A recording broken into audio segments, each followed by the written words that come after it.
Rental assistance for community school families program. The one where the attempt is made to match students and families that are in community schools with a program operated by the Department of Housing and Community Development to assist in rental for up to 12 months with an optional 3-month extension if funds are available. So some of the differences are on page 3. Just some different wording saying the director of community schools just needs to support the efforts as opposed to actually making the outreach efforts. Bottom of the page, that returns to current law. Then on page 6, many of these changes are the same as what were made in the Senate bill. The only difference is on lines 8 and 9, there used to be an eligibility requirement that the student has to count under compensatory ed. That eligibility is no longer there. Let's see, and then switches to DHCD, as I already explained. On page 7, there was a duty for the community schools coordinator. This is the local one, a local school, to identify students. That is struck. And those are the differences from the Senate bill as you all amended it. You had this bill, Nancy. Did you have this bill? Sorry. Oh, it was your cross. Okay. So you've worked this out. I'm just looking for the language. Yes, we have. We're all good. Everybody's good. Everybody's happy. Wow. I did.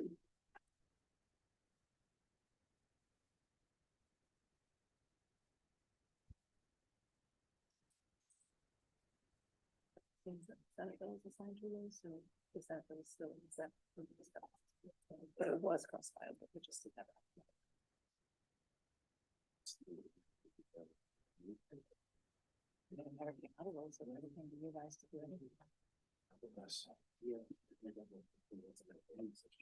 Okay, any questions about this bill? Yes, Senator. Thank you very much. Now, the Department of Housing is, I'm trying to figure out how it's going to be funded. So that is. Okay, so on the back page of the reprint, the funding provision is the same as passed by the Senate, which is an optional appropriation of $10 million to a special fund. But it says the governor may. Right, optional. It's not a mandate. Not a mandate, but we put $10 million between the House and the Senate. We put $10 million in the budget this year already. As a add-on to the budget. So you all feel that this is going to be enough to take care of? Well, I don't know about that, but it's a big problem, but it's certainly I think a good effort given our financial situation. There's $10 million this year. That's guaranteed. Okay, thank you. Any other questions? All's in favor as amended? Is it amended? Yes, it is. Opposed? Okay, Senator Hedelman. All right, 599. We're second on this. Yes. Yes. Okay. I have someone from the governor's office if they have questions. Okay, Brad Fallon is up.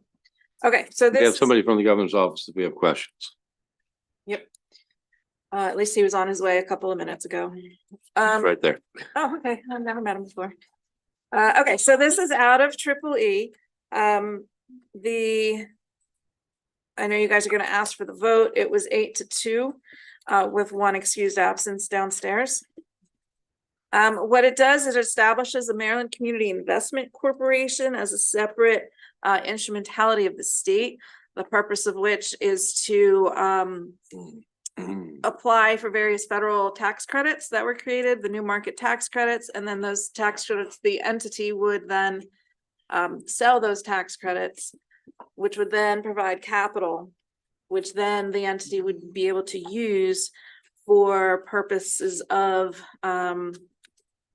investment in low income areas, which is a defined term in the bill. I can walk through everything, or how would you like? How about walking through anything that has any financial impact? Okay. So, currently, the fiscal 25 budget as introduced has $800,000 in it. And the intent of that, I believe, is just to set up the corporation. And then once they become qualified for these federal tax credits, that would then be the bulk of the money that would then capitalize them. So currently, starting in fiscal 25 onwards, an $800,000 general fund impact. Okay. Questions? All right, all those in favor? Well, question.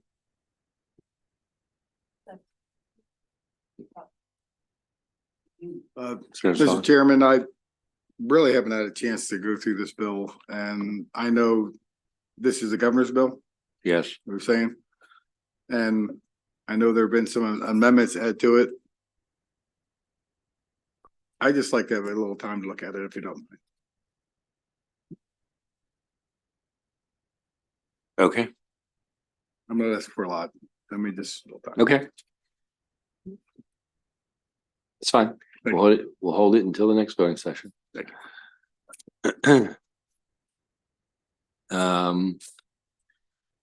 House Bill 1426.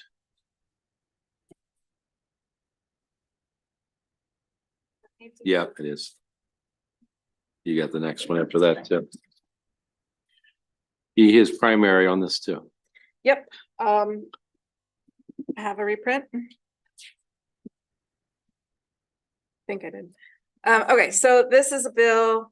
You guys have seen the cross file for this one, which passed out. That was Senate Bill 1102.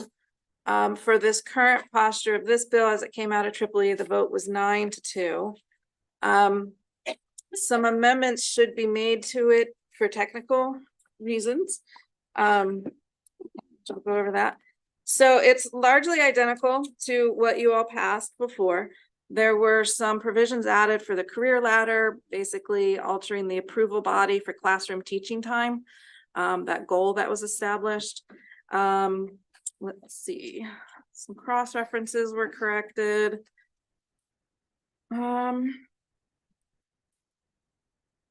There was a provision added with the pre-kindergarten expansion grant program. You'll recall it was about qualifications for it.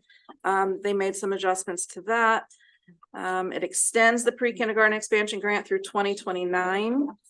Financial implications. Yes, extending the pre-kindergarten grant would have some financial implications, but the intent of that is always eventually to kind of merge the pre-kindergarten grant into the formula, which the blueprint set up, but that formula was phased in over time. Okay. Let's see, there was some rewording to dual enrollment, which is basically saying that the expansion, to phase in the expansion to maximize the number of students who can earn the credits. So that was just a little bit of wordsmithing, and when they do that, they have to consult with local school systems to come up with what that plan would be. There was, as introduced and as you all voted, basically a loan repayment plan for early childhood educators that was struck. Other things that should be struck are in an attempt to so whenever big legislation is passed, there's always an instruction for the code publishers to correct any cross references that are rendered obsolete because of the big bill. So in the blueprint, everything was renumbered. There were some obsolete references now. The House bill came over with some fixing of those. When I was looking at them, though, I think some of them need additional scrutiny. So I was talking to my counterparts, and the idea is that DLS would take a look at that over the interim, do a little interim study, make sure we're not doing anything unintended, and perhaps come back next year. They are provisions that were not original to the bill at all. They were completely ancillary to the bill as introduced. That's the bill. Okay. Questions, Senator? Eric, is this the bill we talked about This is the bill we talked about. with the amendment that didn't get in? Correct. So where are we in So getting it in? in the Senate bill version. Yeah. The word is in there. It didn't say it's now over in the Yes, house. I put my eyes on it. It's in the House. Okay, It is not in this House bill version. okay, So what he's talking about is with the 45% goal that high school students prior to graduation have a high school level of a registered apprentice or industry recognized occupational credential. For the Senate bill, the senator wanted to add an amendment to say, or another industry recognized occupational credential. So right now, the two bills are not in the same posture. and, did you talk to Stacy about I adding haven't that had a in chance. there? Okay, but that is, I I was just think I asking. gave her a heads up. You ever had about it? So it's a clarification. It was the intent when we passed the blueprints. There's been a lot of confusion about the AIB has had to put out a lot of direction on it. And so we just want to get it corrected in the statute.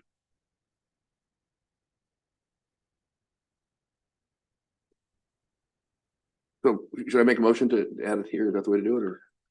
Well, we're second. Right. Probably be better to do it on the floor.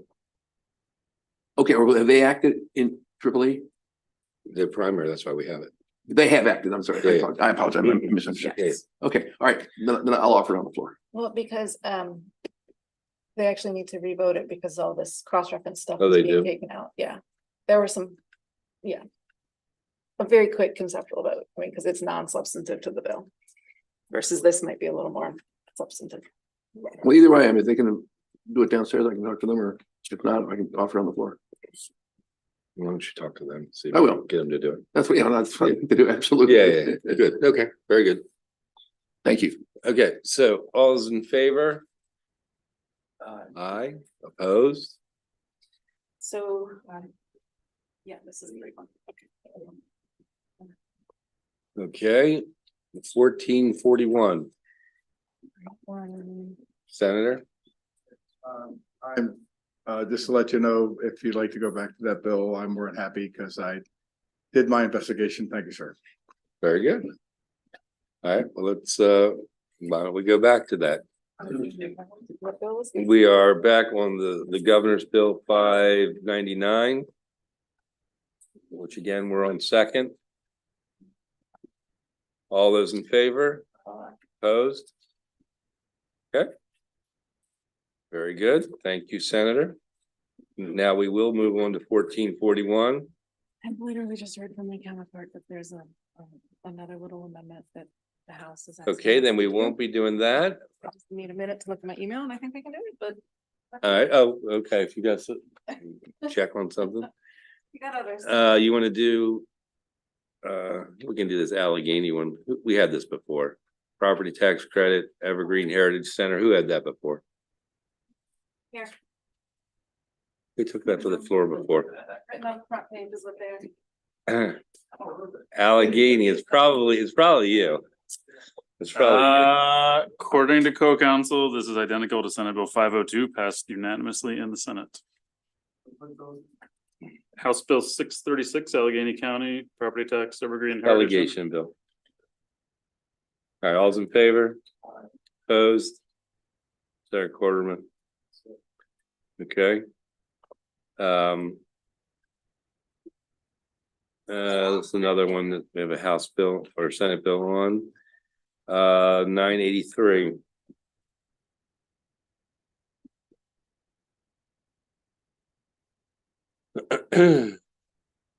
983 is the cross file to Senate Bill 1080. This is the bill adding in the Unit G employees for the pay equity at the forensic mental or MDH facilities. The amendments done by both the House and Senate inadvertently ballooned the fiscal note to like 22 million from under 100,000. There are amendments. Yeah, we have amendments of a reprint. Also attached to the reprint is a letter on the House amendments, which are identical to what is being passed around.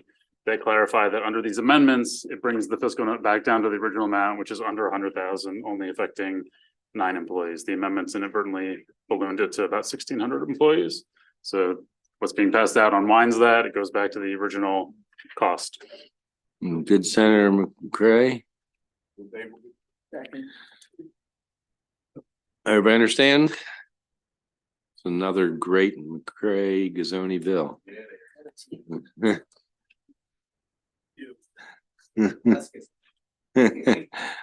All those in favor? Opposed? Okay, we got one more bill we gotta do before I have to get out of here. I have one more. We got one more before I gotta get out of here, unless you absolutely need it now. No, I just, my county council's been hounding me for 2 days about it, so. Yeah, you know. Well, what is it, a local bill? House Bill 66, lowering. Oh, no, we've got talk about that one. We talked about that yesterday, a little bit briefly, but we'll get back to it. All right, I don't see it on here. What? The Ocean City Hotel. Ocean City Hotel. House Bill. Don't you there.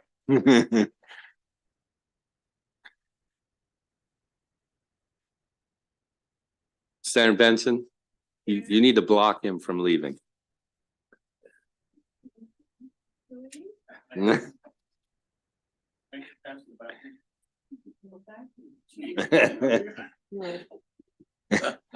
Okay, what bill number is this? House Bill 186. House Bill 186. House Bill 186. This is This Delegate bill- Hartman. Authorizes the Eastern Shore Code counties to increase the hotel rental tax rate from 5 to 6%. It's a local bill. All those in favor? Opposed? Well done. All right, that's all for today. We'll be back tomorrow, of course. Thank you all.